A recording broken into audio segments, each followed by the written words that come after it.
En 2021, l'UGAP a écrit sa stratégie RSE 2025, dans laquelle un des piliers principaux était l'achat socialement responsable. Cette année, on réécrit notre SPASER pour consolider la vision interne et externe des achats inclusifs.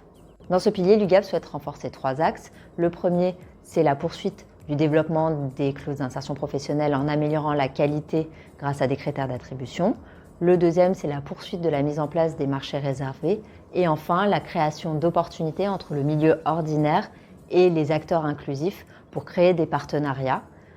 Pour ce faire, l'UGAP travaille sur 2 types de sensibilisation. La sensibilisation des acteurs internes, à savoir les acheteurs et les prescripteurs, pour comprendre ce qu'est un achat socialement responsable et aussi en découvrant le milieu au travers de visites, de sites, des AT, etc.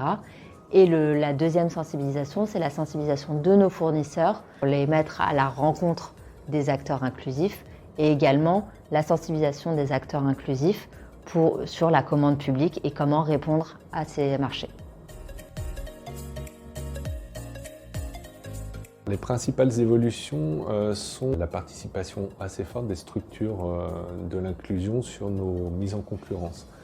Traditionnellement, les achats inclusifs étaient faits sur des domaines habituels des entreprises de l'handicap, par le biais de marchés réservés, que ce soit pour les espaces verts, pour le traiteur, pour le tri et la collecte de déchets.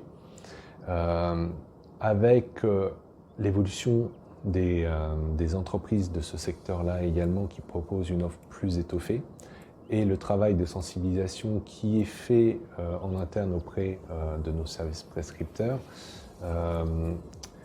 on a la possibilité d'ouvrir et d'étendre les marchés adressables à ce secteur sur des domaines sur lesquels on ne serait pas allé naturellement.